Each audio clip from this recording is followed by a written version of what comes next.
বাঁকুড়া বিষ্ণুপুর শহর, যে শহরে আমরা মূলত বিষ্ণুপুরের যে ঐতিহাসিক মন্দিরগুলো তৈরি হয়েছিল ১৬০০ খ্রিস্টাব্দে পাল রাজাদের আমলে, সেগুলো সব দর্শন করব এবং মন্দির গায়ের যেসব অসাধারণ টেরাকোটার সৌন্দর্য সেগুলো আমরা খুঁটিয়ে একটু দেখব এবং আপনাদেরও দেখাবো।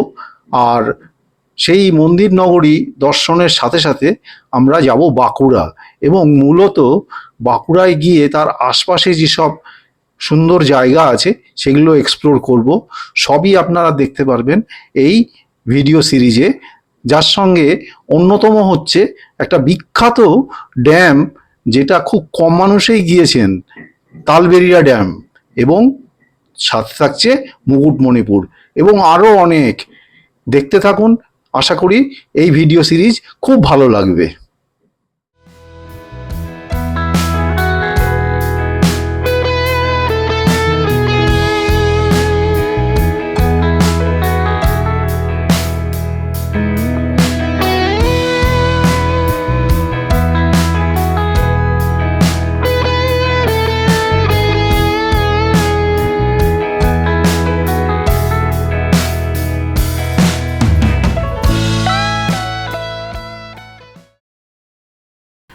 বিষ্ণুপুর সিরিজের নতুন আর একটা এপিসোড নিয়ে আমি আপনাদের বন্ধু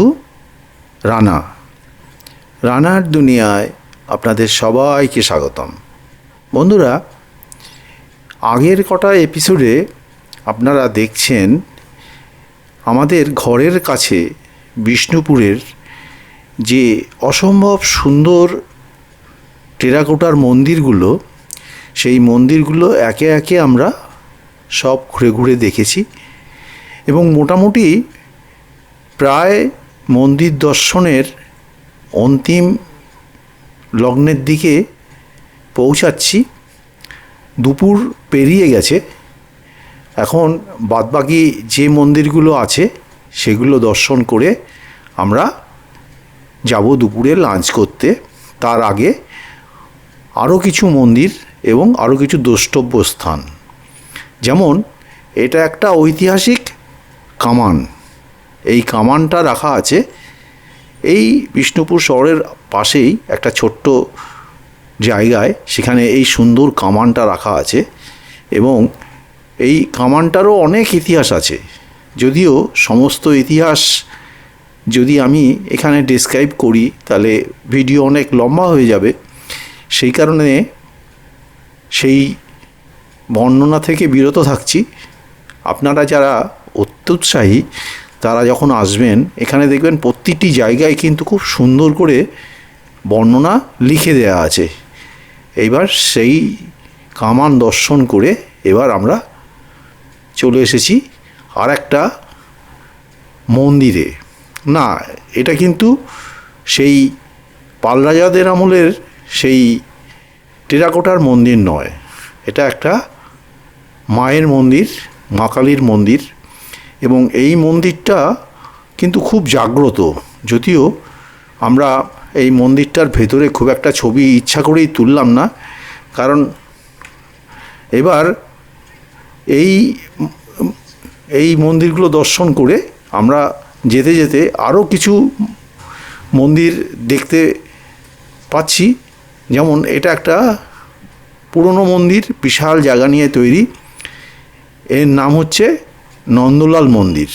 দেখতেই পাচ্ছেন এই নন্দলাল মন্দিরের সামনে আমরা এখন এসেছি এবং সবথেকে বড় বৈশিষ্ট্য এখানকার মন্দিরগুলো যে বিশাল জায়গা ঘিরে মন্দির রাখা আছে এবং মন্দির রক্ষণাবেক্ষণ করা আছে, এবং রাখা আছে মানে রক্ষণাবেক্ষণ করে রাখা আছে। আর এই হচ্ছে, যদিও মন্দিরটা খুব বেশি বড় নয়, মন্দিরটা ছোট মন্দির, কিন্তু এর আশপাশটা কিন্তু খুব সুন্দর, ওয়েল মেনটেন্ড। এটা আমার খুব ভালো লাগলো যে বিষ্ণুপুরে এসে যে কটা মন্দির পরিসর ঘুরে ঘুরে দেখলাম, সবকটা মন্দির কিন্তু মানে ইতিহাসকে বাঁচিয়ে রাখার একটা আন্তরিক প্রচেষ্টা, সেটা কিন্তু আমার খুব ভালো লাগলো। এইভাবেই ইতিহাস আমার দেশের আমার অতীত বেঁচে থাকুক আগামী প্রজন্মের জন্যে। এবং একটু দুঃখের সঙ্গে বা ক্ষোভের সঙ্গে জানাচ্ছি যে যতই বলি আগামী প্রজন্মের জন্য বেঁচে থাকুক, কিন্তু খুব বেশি দর্শক কিন্তু আমি দেখিনি। যাই হোক, মন্দির দর্শন সাঙ্গ করে এবার আরেকটা জায়গায় তো এসেছি। এটা একটা ফ্যাক্টরি। এই ফ্যাক্টরিতে বন্ধুরা বালুচরী শাড়ি তৈরি হয়। তো এটা একটু অভিনব আমার কাছে লেগেছে, এই জন্য একটু দেখতে এসেছি যে কী করে বালুচরী শাড়ি তৈরি হয়। এখানে দেখুন শিল্পীরা সব কাজ করছেন, একটা বিশাল ফ্যাক্টরি এখানে, কিন্তু এখানে সব বালুচরী শাড়িগুলো তৈরি হচ্ছে এবং এক একটা বালুচরী শাড়ি তৈরি করতে তার কাজ অনুযায়ী অনেক সময় লাগে। এই যে কর্মচারী যারা আছেন শিল্পী, তারা বললেন যে কোনো শাড়ি তৈরি করতে 7 দিন 10 দিন 1 মাস অবধি লাগতে পারে। তো এই হাতে যে উনি দেখাচ্ছেন এটা হচ্ছে ডিজাইন কার্ড। এই ডিজাইন কার্ড ওই তাঁতের মধ্যে প্লেস করা থাকে এবং পুরোটা সিল্কের সুতো দিয়ে তৈরি, এবং সেই ডিজাইন কার্ড অনুযায়ী সেই ডিজাইনগুলো শাড়িতে আস্তে আস্তে ফুটে ওঠে। সবথেকে উল্লেখযোগ্য হচ্ছে যেহেতু এই সুতোগুলো ভীষণ সরু এবং খুব নরম, সুতরাং ওই শিল্পীদের কিন্তু অনেক ধৈর্য নিয়ে আস্তে আস্তে কাজ করতে হয়। এখানে কোনো তাড়াহুড়োর সিস্টেম চলবে না। তো এই ভদ্রলোকের সঙ্গে অনেক কথা বললাম। এই দেখুন এখানে ওই বালুচরী শাড়ি তৈরি হচ্ছে। এখানে পরপর এখানে অনেকগুলো তাঁত আছে যেখানে তৈরি হচ্ছে। এগুলো হচ্ছে মাঝারি মানের। এই শাড়িগুলো তৈরি করতে কখনো 1 দিন 2 দিন 3 দিন লাগে, কিন্তু ওনারা বললেন যে খুব ভালো যে শাড়ি যেগুলো অনেক দামি, সেই শাড়িগুলো তৈরি করতে কিন্তু কখনো কখনো 15 দিন 1 মাস বা তারও বেশি লাগতে পারে। এটা হচ্ছে পুরোটাই ডিজাইনের উপরে। এইখানে এই শাড়ি তৈরি করার পরে এখানে রোলারে জড়িয়ে ধুয়ে রোলারে জড়িয়ে এইভাবে কিন্তু রোদে শুকানো হচ্ছে। এই বালুচরী ফ্যাক্টরিটার ভেতরটাও দেখলাম ভালো সাজানো গোছানো, বেশ সুন্দর। এখানে এই যে এই বাড়িটা পুরোটাই কিন্তু কারখানা, এবং কারখানার একটা অংশেই শুদ্ধ প্রবেশ অধিকার আছে, সমস্ত ফ্লোরগুলোতে কিন্তু ঘুরতে দেয় না। আর এটা হচ্ছে ওনাদের কারখানার মধ্যেই একটা দোকান। সেই দোকানে এখানকার যে শাড়িগুলো তৈরি হচ্ছে সেগুলো সব ডিসপ্লেতে রাখা আছে, এবং এই শাড়িগুলো দেখুন এটার দাম হচ্ছে 9,460 টাকা। আর এখানে কিন্তু মোটামুটি আমি ওনাদের জিজ্ঞাসা করলাম যে ম্যাক্সিমাম 75,000 টাকা অবধি শাড়ি ওনাদের এখানে আছে। আর এর থেকেও দামি শাড়ি নাকি হয় যেগুলো অর্ডার দিয়ে বানাতে হয়। তো যাই হোক, এগুলো দেখে খুবই মানে অবাক হলাম যে এত নিখুঁতভাবে এই শাড়ি কিন্তু মেশিনে হয় না, এই শাড়ি সম্পূর্ণ হাতেই তৈরি করতে হয়। এইবার ঘুরতে ঘুরতে চলে এসেছি আর একটা জায়গায়, এটার নাম হচ্ছে লালবাগ। তো এই লালবাগ চত্বরে ঘুরতে একটু দেখতে এসেছি যে কি আছে। দেখুন এই হচ্ছে লালবাগ চত্বরে ঢোকার প্রবেশপথ। এখানে একটা চালা মতো আছে, আর বাদিকেই প্রথমে একটা মন্দির আছে, শিবের মন্দির, এবং এই মন্দিরের পরে লালবাগের যে ঘাট, সেই ঘাটে যাওয়া যায়। সেই দিকে আমরা এখন যাচ্ছি। এখানে হচ্ছে একটা অনেক পুরনো আটচালা মতো এখানে পুজো আচ্ছা আগে হতো, এখন কোনো রকমের নামকাওয়াস্তা পুজো হয়। আর এখানে বিভিন্ন মানুষ বিভিন্ন পসরা নিয়ে বিক্রি করছেন, সবই টেরাকোটার কিছু জিনিস, কিছু সাজগোজের জিনিস। আর পায়ে পায়ে আমি ওই লালবাগের দিকে এগিয়ে যাচ্ছি। এটা একটা বিশাল ঝিলের মতো, বিশাল একটা ঝিলের মতো, এবং এখনও জল আছে প্রচুর। আর জলে দেখলাম পদ্ম, শাপলা, এই সমস্ত গাছপালা যেমন থাকে জলে সেগুলো রয়েছে। আপনারা যারা বিষ্ণুপুর আসবেন এই লালবাগটাকে কিন্তু স্কিপ করবেন না, ভালো লাগবে। কারণ এই লালবাগের সামনে এসে এটা দেখতে যথেষ্ট ভালো লাগছে। তবে এই বিশাল জলাধারে আদৌ বোটিং বা এই ধরনের কোনো ফ্যাসিলিটি আছে কি না আমি ঠিক কনফার্ম নই, কারণ আমি দেখলাম না বোটিংয়ের কোনো ব্যবস্থা, আমার অন্তত চোখে পড়ল না। চোখে পড়লে আমি আপনাদের সেটা জানাতাম, এবং ওখানে কাউকে এরকম পেলামও না যাকে জিজ্ঞাসা করব। তবে মনে হয় নেই, কারণ তাহলে নিশ্চয়ই সামনে ডিসপ্লেতে থাকতো।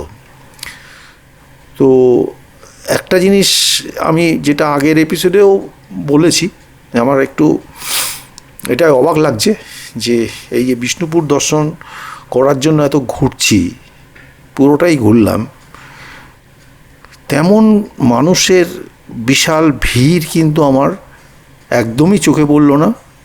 কিছু মানুষ নিশ্চিতভাবে আসেন, দেখেন, এবং এটার কোনো নির্দিষ্ট কারণ আমি ঠিক বের করতে পারিনি। হয়তো তরুণ প্রজন্মের এটাই তেমন উৎসাহ নেই। এটা একটা মিউজিয়াম মতো, একটা সেই লালবাগের কাছেই এই মিউজিয়ামটা রয়েছে। তো মিউজিয়ামটায় অনেক পুরনো ছবি, টেরাকোটার কাজ, এইসব সব ডিসপ্লেতে সাজানো আছে। মিউজিয়ামটাতে খুব সামান্য অর্থ দিয়ে টিকিট কেটে ঢুকতে হয়। এখন এই পর্ব শেষ করে এবার আমি আস্তে আস্তে হোটেলে ফেরত আসছি, কারণ এবার দুপুর গড়িয়ে গেছে। এবার একটু দুপুরের লাঞ্চ সাঙ্গ করতে হবে, সেই কারণেই হোটেলে রিটার্ন আসা। লাঞ্চ করার পরে আমি আবার বেরিয়েছি, কিন্তু বেরিয়েছি মানে এবার আমি যাচ্ছি কিন্তু নিজের গাড়ি ড্রাইভ করে। এই গাড়িটা নিয়েই আমি যাচ্ছি। এখন আমার আজকের এইটার উদ্দেশ্য হচ্ছে আশপাশে আর কি ঘোরার আছে সেইটা দেখা। এবার আমরা সেই লোকাল দর্শনীয় স্থানগুলো দেখার জন্যে আমি চিন্তা করলাম এবার গাড়ি নিয়ে যাওয়া যায়, একটু দূরে দূরে আছে। তো আমি সেই গাড়ি নিয়েই আবার বেরিয়েছি। এটা হচ্ছে হোটেল থেকে বেরিয়ে এসে মূল বাস স্ট্যান্ড মোড় বলে। এইবার এই জায়গাটার নাম হচ্ছে বাস স্ট্যান্ড মোড়, মানে এখানে একটা বাস স্ট্যান্ড আছে আর কি। এই বাস স্ট্যান্ড মোড়ের কাছে এসে এবার এখান থেকে সামনে গিয়ে হাইওয়েতে পড়তে হবে। আমার মোটামুটি টার্গেট, যেখানেই আমি যাই টার্গেট থাকে যে ধীরে ধীরে সব কিছু দেখব। তাড়াহুড়ো করে বুড়ি ছুঁয়ে আমি এতগুলো জায়গা ঘুরেছি, এরকম গল্প করার বিন্দুমাত্র ইচ্ছা বাসনা আমার কোনো দিনই ছিল না, এবং জীবনে কোনো দিন এরকম থাকবেও না। এই কারণে আমি আমার জীবনের বেশিরভাগ ট্যুর, এই যে যত আমি ঘুরেছি, সে কাশ্মীর থেকে শুরু করে, হিমাচল থেকে শুরু করে, উত্তরপ্রদেশ শুরু করে, তো আমরা যত ঘুরেছি সব জায়গায় নিজেরা ঘুরেছি। কেন নিজেরা ঘুরেছি? এই নিজেরা ঘুরলে সময় করে ধীরে ধীরে সব কিছু ঘুরে দেখা যায়। কিন্তু ওই ট্যুর অপারেটরের সঙ্গে গেলে এই সুযোগটা হয় না। ট্যুর অপারেটরের সঙ্গে গেলে কি হয়, মানে তাদের কিছু নির্দিষ্ট রুট আছে, এবং সেখানে মানে বেশিরভাগ মানুষের মন রাখতে গিয়ে বা ইচ্ছার কথা ভেবে তারা এমনভাবে প্রোগ্রাম করান যে যেখানে যান সেখানে সমস্ত একদিনে দেখিয়ে দেবো, এরকম একটা মানসিকতা। এবং যারা যান তারা এসে বলবেন আমরা এই এত জায়গায় ঘুরেছি, কিন্তু সেখানে আদৌ কতটা ঘোরা হয় আমার সেটা নিয়ে যথেষ্ট সন্দেহ আছে। তো আমি সেই থিওরিতে বিশ্বাসী নই, কিন্তু কিছু জায়গা নিশ্চিতভাবে আমাকেও ওই ট্যুর অপারেটার সঙ্গে ঘুরতে হয়েছে। এখন সেগুলোয় নিজেরা ঘোরা একটু অসুবিধাজনক। যেমন আমি লাক্ষাদ্বীপ গেছি, আমি আন্দামান গেছি, কিন্তু এই ট্যুর যে করেছি আমরা ট্যুর অপারেটারের সঙ্গে, কিন্তু সেখানেও ট্যুর অপারেটারকে বলেছি যে আমাদের একটু কাস্টমাইজ ট্যুর করতে হবে, আমরা আমাদের পছন্দ মতো গাড়ি নেবো, তোমাদের ওই যে কোনো গাড়ি দিয়ে দেবে তা বললে হবে না, আমরা আমাদের পছন্দ মতো মানের হোটেলে থাকবো। তো তুমি যেমন তেমন জায়গায় নিয়ে আমাকে রেখে দিলে আমি হবে না। আর আমি ঘুরবো কিন্তু আমার পছন্দ মতো। সেখানে তোমার 5 দিনের প্যাকেজের জায়গায় যদি 7 দিন হয় তাতেও কোনো অসুবিধা নেই। তো এইভাবে আমরা কিন্তু অরুণাচল প্রদেশ ট্যুর করেছিলামও এরকম কাস্টমাইজ ট্যুরে। রিসেন্টলি যে আমি যে লাক্ষাদ্বীপ ঘুরে এসেছি, লাক্ষাদ্বীপও কিন্তু আমি এইরকম কাস্টমাইজ ট্যুরে করেছি, যাতে ভালোভাবে ঘোরা যায়, ভালোভাবে জিনিসটা উপলব্ধি করা যায়। আমরা যে অরুণাচল ট্রিপ করে এসেছিলাম, যে যে স্পটগুলো আমরা ঘুরেছি, আমাদের ট্যুর অপারেটর বলেছিল আপনারা যেটা 7 দিনে ঘুরলেন এটা অ্যাকচুয়ালি 3 দিন বা 4 দিনের ম্যাক্সিমাম কনভেনশনাল ট্রিপ। তো যাই হোক, এটা যার যার পছন্দ, আমাদের এইভাবেই ঘুরতে পছন্দ। তো এই যে বাঁকুড়া বিষ্ণুপুর ট্রিপে এসেছি, এখানেও কিন্তু আমি সেইটাই মাথায় রেখেছি যে এই বিষ্ণুপুর এসে 3 দিন আছি, 3 দিন থাকবো, 3 দিন থেকে আশপাশে সব ঘুরে দেখব। ঠিক আছে, আজ সময় শেষ, দেখা হবে পরের এপিসোডে। নমস্কার।